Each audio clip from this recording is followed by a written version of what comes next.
The meeting is being conducted on the Zoom platform and in person at the California Department of Rehabilitation. Thank you, Dr. Xavier, for your support. Only board members and staff are on the Zoom meeting. The public can view this meeting via live stream on our YouTube page as well as in person. Link to the YouTube page, meeting agenda, and board pack information can be found on the website CWDB.ca.gov under State Board Meetings and Archives. A recording of this meeting will stay on the YouTube page. Public comment is now open and will be accepted via email at boardpubliccomment@cwdb.ca.gov or by being recognized by the chair. All emails will be read aloud during the public comment period as noted in the agenda and will be included in the meeting minutes as part of the public record. We can allow just 3 minutes for each comment, so please make them concise. Everyone will be on mute. I'm happy to recognize you when you speak. You can either use the raise hand feature or you can type speak into the chat function to be recognized. Okay, so people are having trouble with the audio. Is it possible for it to get closer to me then maybe? Thank you, Bob, for bringing that to our attention.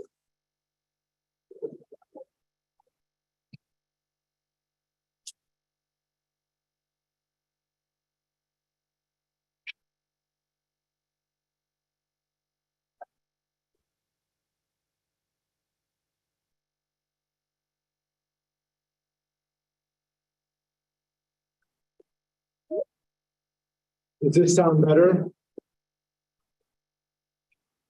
Okay, thank you. Yes, much better. Thank you for bringing that to our attention. So you can also type your questions directly into the chat if you prefer, and we will try to get to those as well. Now, please note that anything that's typed in the Zoom chat box will be included in the meeting minutes as part of the public record. So, Miranda, do we have a quorum yet? Yes, I think we have about half. Okay.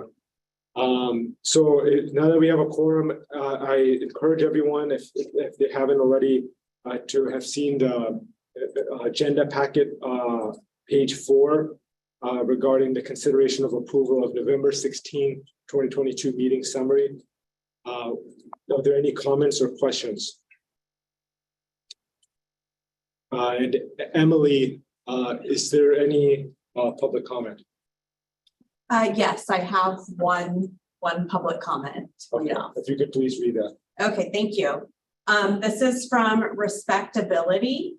It is actually a one-page document with some graphics in it, so we will send it out to everyone after the meeting. But it is addressed to members and staff of the California Workforce Development Board, from the staff board and apprentices of Respectability. Dear Chair Farouk and committee members, thank you for the opportunity to offer our comments for the California Workforce Development Board's March 2023 meeting. Respectability is a nonpartisan, nonprofit disability inclusion organization dedicated to fighting stigmas and advancing opportunities for the more than 60 million Americans with disabilities. This is America's largest minority group and one that anyone could join due to aging, illness, or accident. In 2020 in California, there was an estimated 6,734,666 people with disabilities. Respectability makes the following policy recommendations based on our expertise in recruiting and employing people with disabilities for California to improve outcomes for workers with disabilities. Parity for people with disabilities in the labor market. This includes focus on closing the gap in the labor force participation rates between Californians with and without disabilities. Ensure that California's high road workforce. Emily, how long is the comment? It's 2 pages. I was going to read for the 3 minutes allowed. Okay. Go ahead and we should have probably said this for the general public comments to this item, but I'm sorry. We'll go ahead and no, I should have cut it off sooner, but we'll go ahead and read up to the 3 minutes mark, and then we just won't address that later. Okay. So the suggestions are focused on closing the gap in the labor market labor force participation rates between Californians with and without disabilities, ensure that California's high road workforce programs are inclusive to people with disabilities, and employment training services. They go on to elaborate on each of those items, and I can send this out to each of you again so that you can read the full one-pager. Thank you so much, Emily. So now we can entertain a motion for consideration of approval of the meeting notes. So move. Gloria. Gloria moves. Second. Second, Xavier. All those in favor, please say yes. Yes. Yes. Yes. Yes. Yes. Are there any abstentions? Yes. Yes. I'm You're abstaining. abstaining? I wasn't there at Okay, the last meeting. Nicole abstains. Anyone else? Okay, so the motion carries now. Just for the sake of documentation, if everybody that's on the Zoom, if you could please just type in your name in the chat box. We just want to acknowledge direct acknowledgement that of your presence for meeting notes. So please just type in your name in the chat box. Thank you. So now we will turn to our updates and discussion portion of the agenda. Is Secretary Knox, is he on the Zoom? Or Abby, is she here on his behalf?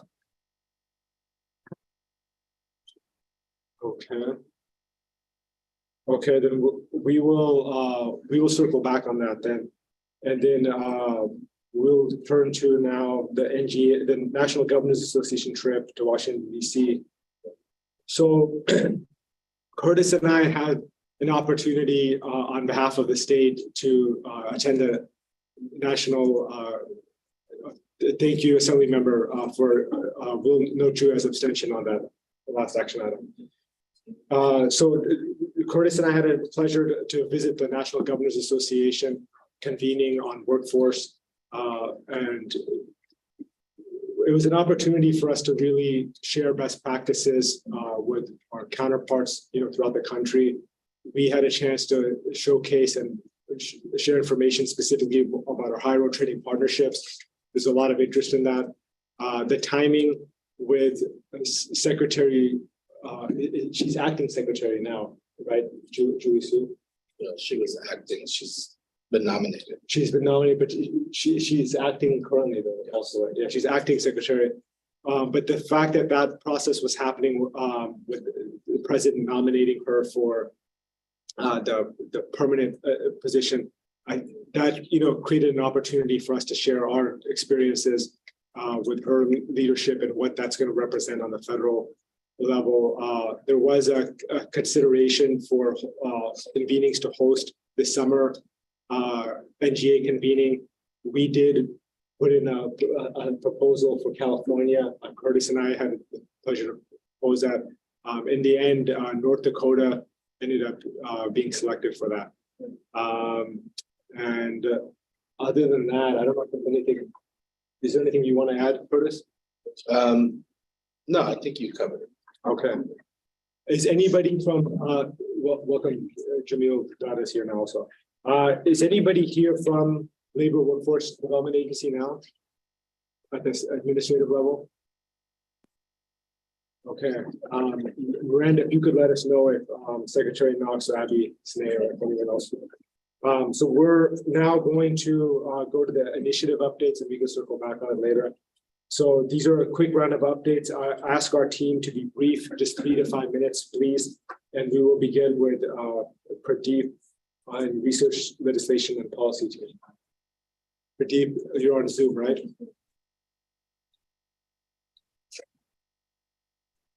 Good morning. Thank you. So I'll be brief in terms of my presentation. I'll have 3 parts to it. One, I'll talk about the CalSkills work. Second, I'll talk about the state partnership works. And third, I'll talk about the research work that is going on.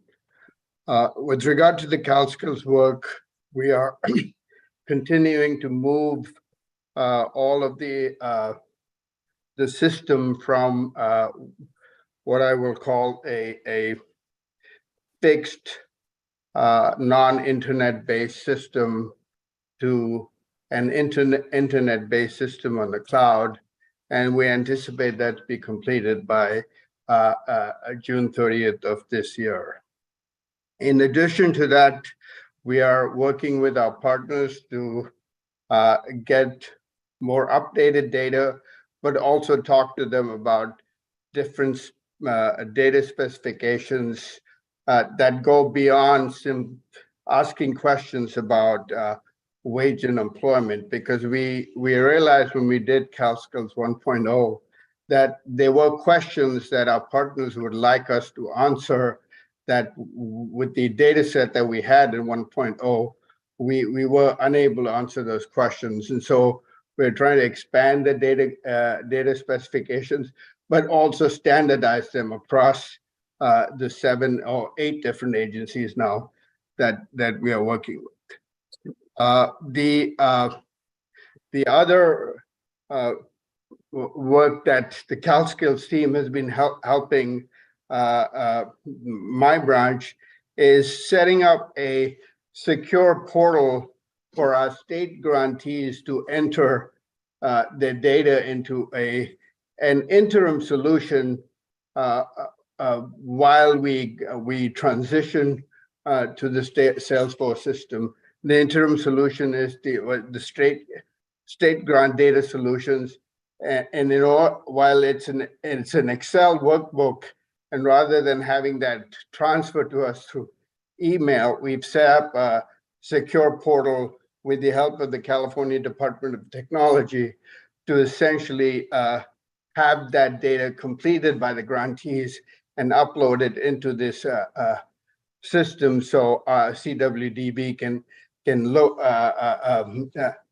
and analyze that data for reporting and even for evaluation purposes.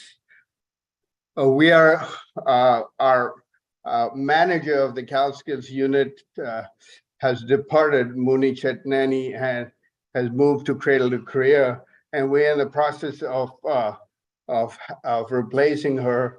The job advertisement went up yesterday, and we're hoping by the middle of May, we should have her replacement in place. With regard to state partnership teams, we are working with the state partnership team. We're working with different state agencies to continue our work on developing relationships with those. We're particularly involved with developing a joint effort with the climate-related agencies. And maybe, Tim, if you're there, you can talk a little more about that in terms of those relationships. We're also developing a best practices guidebook with the Department of Child Support Services to help foster greater collaboration. We're also working with the California Interagency Council on Homelessness to prepare a presentation for their grantees this spring. With regard, and as I said, I was saying we're continuing our work with our climate agency partnerships. We're developing a training to inform state agencies and department on the tools and practices to effectively integrate job quality measures into their policies, contracts, and procurements to ensure state investments in climate change mitigation result in high-quality jobs and greater access to good jobs for disadvantaged workers and communities. With regard to research and evaluation, we've completed 4 evaluations that are on our website, which one is the impact of the America's Job Centers of California in delivering training services through local workforce development boards. Second one is working with how well partnership development is progressed between local workforce development boards and community-based organization as they provided supportive and and training services to mostly underrepresented target populations. Development of indicators to determine the extent to which workforce development planning occurs at regional level. The fourth study is the CalSkills study, both the dashboard report as well as the impact analysis done by the California Policy Lab. There are 5 studies currently underway right now. One is a process evaluation for the high road training partnerships and the high road construction career. A second is looking at Breaking Barriers Initiative, which is a continuation of the AB 1111 report that was done previously. A third is an assessment of the prison to employment program, which is an impact evaluation. We actually will be completing the 1.0 in collaboration with the University of Riverside, and we are starting the work on 2.0 with the same university. We are working on a process and outcome evaluation that is focused on regional equity and recovery partnership. And finally, we have a development evaluations that continues the work on regional planning units and CBOs as they explore ways to produce regionally based indicators that focus, among other things, on administrative efficiency and participant outcomes. Lastly, we continue work on the policy and legislation unit continues to work on bill analyses as the legislative session wraps up. Chair Farouk, that's my report. Thank you, Pradeep. Our next update is from Program Implementation Team, Joelle Hirsch. I know, Joelle, you've been having some issues with your connection. Are you with us? I'm here, but if I drop, I will put my update. I'll come back and put my update in the chat. So just really quickly, for the HRTP High Road Training Partnership Fund, to date, we have awarded approximately $116 million from that fund, and that includes some early awards, the April group from last year, the July group from last year, and the October group from last year. Those are all in some phase of contracting right now to be executed. We're reviewing the January group from this year right now for award, and then the fund reopens April 3rd for the next round of applications. For the High Road Construction Careers Fund, we've awarded approximately $45 million out of that, and we've actually almost spent it down in anticipation of the infrastructure funding coming our way. So those recent awards, again, those go to the state building trade regions. Those awards are also in contracting. Our greenhouse gas reduction money, all of those programs end at the end of this month. So the team is working on closeout on that. And our Department of Education grant that we got, our federal Department of Education grant that we got that funds 5 projects for high road training partnership and 1 high road construction career project, that has been extended until the end of September this year. As far as the other initiatives, the regional plan implementation, which is WIOA funded, the regional equity recovery program, the second round of prison to employment, and the Accelerator 11, all of those are awarded and in some phase of contracting or subgrant execution. And then our new reentry grant, the $50 million that we got for CBOs serving the reentry population, we've branded it higher, and someone can help me with the acronym. It's helping the reentry population reenter employment, I think is what it is. So that will be released April 24th. And we will have a lot of workshops and application help and like office hours to help those smaller CBOs have that equitable access to the funds. The Breaking Barriers funds, that's all been awarded and that program has started. And then we have about 23 pass-throughs from the 22-23 budget. All of those are also in contracting.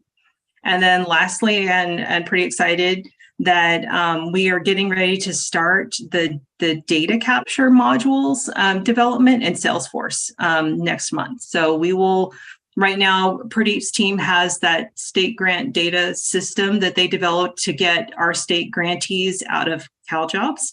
And so that we're collecting that data through that secure portal kind of as an interim solution. And we're developing data capture in Salesforce. So that starts next month. And happy to answer any questions. Thank you, Joel. Miranda, have we led Fabrizio in the meeting? Yes. Okay, thank you, John, for flagging that. And thank you for sharing that link also. So a great update, Joel. Our last update is from our High Road field team, Sandra Hamamed. Sandra, are you available? Good morning, everyone. Yes, I will. I won't repeat some of the things that Joel just shared. So let me condense my notes a little bit. So let me first share that we are really excited to add. We've added 2 new team members. So to increase our capacity as a field team over the last several months, we've recently welcomed Amanda Hanna, she's based in Sacramento, and Monique Anderson, who's based in the Los Angeles area. Amanda and Monique will be working on project visibility, really helping to lift best practices and all the share all the great work that grantees are doing with High Road in various High Road initiatives, HRTP and HRCC. They'll also be acting as liaisons to strengthen our coordination with technical assistance partners and really help focus supporting systems alignment by identifying opportunities to really deepen our partnerships with community colleges. We're really excited to have Amanda and Monique on the team.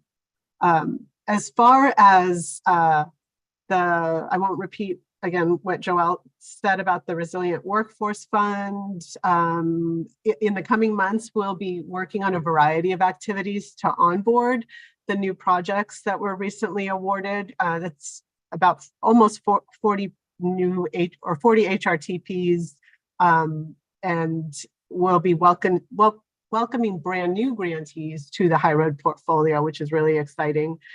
The Resilient Workforce Fund includes funding dedicated to the low carbon economy, as well as funding to address vital shortages in healthcare. Other projects that are being funded are in the arts, media, and entertainment, agriculture, oil well capping, food supply chain, lithium extraction, just to name a few. So it's the portfolio is growing. The field team is a big part of really sharing information about High Road to help people apply for funding, but also working with projects around the onboarding process. So that's really exciting news. Shifting to High Road construction careers, to a new as part of this new fund, this additional funding that with HRCC, 2 new regions have been added as part of the Resilient Workforce Fund. This brings the total number of HRCC regions from 12 to 14. And these new regions include a partnership in Humboldt and Del Norte counties, led by Cal Poly Humboldt, and a partnership in San Francisco County, led by the San Francisco Labor Council. Again, really exciting developments there. Field specialists continue to meet with current grantees. Joel mentioned that some of our grant programs are coming to a close, and field specialists are participating in conversations around project accomplishments, learnings, challenges, and talking to grantees and a lot of their community stakeholders to continue to identify future plans and to continue to build out that High Road field of practice. Just want to thank the entire field team for all their hard work these last several months, as well as our other colleagues in other CWDB branches. It's been a lot of work in a short amount of time to move these initiatives forward, and we really appreciate everyone's dedication and commitment. And that's all I have for today. Happy to answer questions. I'll turn it back over to you, Dr. Farouk. Thank you, Sandra. So at this time, for either one of our team members, Pradeep, Joel, or Sandra, if anybody has any comments or questions from the board, Assembly Member Sheila. Thank you. Hi, everybody. This is my first meeting, so wonderful to be with you all and nice to meet you. Can you hear me? Okay. Yes, we can hear you. Okay. Sorry, I have a kid on Zoom school in the background here too. So we're doing all the things in Sacramento. I wanted to just say how happy I am to be on the board. I have a 20-year background in the labor movement. And, since I've been up here, just having lots of conversations also with employers, especially in the green economy, who are talking about a need for workforce. And so I'm really hoping that I can, work closely with the board, with board staff, chair, and help to bridge some of those relationships if they're not already happening. I know a lot of work is happening here, and I'd love to just have a separate meeting with staff to kind of get up to speed. And if there are any, opportunities to bring information back to assembly members and report out, I definitely want to be a vehicle for information going both ways. And would love, for example, I know you talked about an application opening up on April 3rd. I think that's something that, assembly members, we could put out to make sure that we're helping spread information about opportunities for different grants or programs that are going through the board, and and any other bright ideas that folks have. But just looking forward to working together on this, and hope we can get sent information that we can share with the public, with our constituents, and other ways that we can work together. Thank you. Thank you, Assemblymember Schiavo. Welcome to the board, and all your points are well taken. I was actually, after this, was going to acknowledge, I think we have at least 3 new board members. So Assemblymember Schiavo is one of them. Congratulations on your appointment from Speaker Rendon. We also have Honorable Connolly, is Assembly Member? Yes. Assemblymember Connolly, and Senator Cortez. And so any of you are welcome to make comments. We appreciate Assemblymember Schiavo for sharing her thoughts, but you're welcome to. We're happy to meet with you individually from an onboarding standpoint, whether it's with staff, myself, or combination thereof. And all of your input is acknowledged and appreciated as a collaborator in this process. We appreciate your service to the labor movement prior and continuing through the legislature. Mr. Redlow. Good morning, everybody. Great to see everybody. Just a great reports from Pradeep and Joel and Sandra. And just a comment that the grant process has been great for our local workforce boards. And, we've taken great advantage of that. And it's really fantastic, the work that's going on around the state. Just a quick comment or question. I've been on this issue around data collection and, seeing how we're doing in Pradeep, and Joel had some comments about the Salesforce platform. I just want to make sure that, as we collect the data, it's just not about changing everybody to one platform, but it's also changing the questions. So the questions are standardized.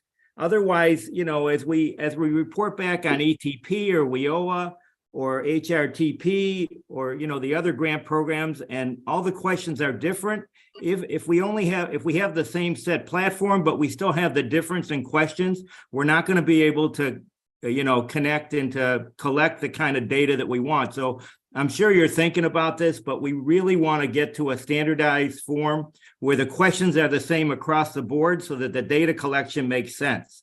And I just wanted to know if you've been working on that and the kind of progress we're making toward that. Curtis will comment on that. Thank you, Bob. Yeah, thanks for the comments, Bob. They're right on target. And we are working with labor agency on that across, and I can't say across all programs, but at least with the departments on the labor agency family. You mentioned ETP and our partners at EDD with WIOA funded grants. So agency is leading that up, and we are participating in that with them. We are, looking at what data points across our systems match and make sense. Some of them, are going to have to be specific to our, our grant funding or statutory requirements in those that establish those grants. But we are looking at, what that common data set looks like and making sure that as we build out this new system on the Salesforce platform, and, as, EDD continues to look at, CalJobs and other systems that are used for collecting data, that we have, as much as possible, standardized set of data that's shared across systems. I will say that, ETP has been gracious, and our Salesforce platform is actually built on ETP's Salesforce platform for our grants and for data collection. So, we're already working closely with them and in collaboration on the solicitations part. And so, we'll be continuing to do the same thing. And I believe DAS has used it to put out the Erica grant was built also on the Salesforce platform with us. And I know that's something that we are exploring also with, all of our partners across the labor agency family who are doing solicitations that involve workforce. So your comments are right on target. Joel or Pradeep, I don't know if you had anything else to add to that, but yes, we are looking at that. Yeah, you covered it, Curtis. Thank you. You did too. Yeah, thank you. Thank you. Thank you all for those comments. Is there any other comments or questions from the board? Okay, I'm going to turn to Emily. Then, do we have any public comments on this item? No additional public comments. Thank you, Emily. Okay, so it seems that there was some miscommunication in terms of the labor agency update. So we won't be able to have that from Secretary Knox's office, but we'll obviously follow up on that at the next meeting. Our next full board meeting is June 21st at 10 a.m. And the rest of the dates are on our website for the year. And lastly, do we have any general public comments besides the original one that we had? No additional comment. Okay. Chairman, there have been no public comments on YouTube either. Oh, perfect. Okay, thank you so much. So at this time, we can now entertain a motion to adjourn. Oh, Mr. Redlow? Sorry, a little slow with the technical abilities here. I know we don't have a labor agency report, but could somebody report on the a little bit about what's going on with the budget? At least in the public, they're talking about some cuts in workforce funding. Could somebody comment about that? Sure, I can take that. I can, I'll try to answer you as best as I can, Bob. And I can only speak to the CWDB budget. So in the governor's proposed January budget, the California Workforce Development Board was not proposed to have any cuts or reductions in funding. I will say that that is in the proposed budget. Legislature, is still going through the budget process as we speak. And I think that we're all looking toward the May revision and looking at how state revenues are affected by the economy. So obviously nothing is ever guaranteed in the budget process. But I can say that, again, nothing was proposed to be cut in our budget in the January budget. However, I think we are all, again, looking at the May revise, and I think that we're doing a variety of drills to look at what reductions may look like given the May revision situation in the budget. But all of our funding is proposed to remain level. We're also, I will say, we're also looking at other federal funding sources, such as the IIJA or the bipartisan infrastructure law. Some of the guidance that came from the White House and the federal agencies on those infrastructure funds does allow, or I would go as far as say encourage workforce funding out of those funds. So that's something that we are exploring with our partners at Labor Agency and the Department of Finance as a potential funding source for some of our workforce programs. Yeah, the two areas that were reported, the one was 130 million for allied health training, and it was proposed to do a $50 million. It wasn't so much a cutback, but maybe extend it from 1 year, maybe to 2 years. And the other one was on the EMT training to also, again, not cut that, but extend it out for more years so that there wouldn't be so much for next year's budget. So if you could just take a look at those two and make sure if we have to do any action or any activity to make sure that those cuts don't happen. Thank you for raising those points. Bob, do you want to? I was gonna move that we adjourn. Actually, Sorry. Chair, yeah, so I had a follow-up question to that, because I didn't see on the agenda a legislative update. And I know there's been a few bills that I've seen that are either augmenting our, jurisdiction or asking the board to do more work. Will that be coming soon? It's a little tricky because they're going through the process because these are pending bills and there could be amendments and changes. And so my experience is we typically don't, like in a formal way. I mean, when legislators contact our agency for input or advice, we can respond to that. But I don't know if we don't really evaluate. Yes. So I believe in the past we've had just letting the board members be aware that there's some things out there that could impact our jurisdiction. Right. Yeah, we have, and there are several bills that do mention the CWDB this year in the legislature. We are tracking those. We've been assigned a couple of them from the governor's office. It's early in the process, so I think maybe in our summer board meeting, we can look at providing an update to the board to see which bills are moving or what bills have changed so that we can hopefully provide that update in the summer. Okay, that sounds great. Yeah, but I will say in general, the number of bills that are being introduced that do affect workforce is increasing, which we feel is overall good. There's a lot of attention on workforce, I think for all the right reasons, and a lot of great ideas out there. So we are looking and tracking a number of those bills, and we can provide an update in summer. Especially when they come out of committee and they're fully fleshed out and everything. Yeah. But absolutely, thank you for bringing that up. Any other comments or questions from the board? Okay, so Mr. Dotto wants to entertain a motion to adjourn. Do we have a second? Second. Second, Mr. Xavier. All those in favor, please say aye. Aye. Aye. Aye. Aye. Aye. Do we have any abstentions or nays? Okay, motion carries, and our meeting is adjourned at 10:40 a.m. Thank you, everyone, for your time. Bye, everyone. Thank you. Bye-bye. Bye, everyone. Thank you, bye. What's up, Larry? Yeah. It's like that.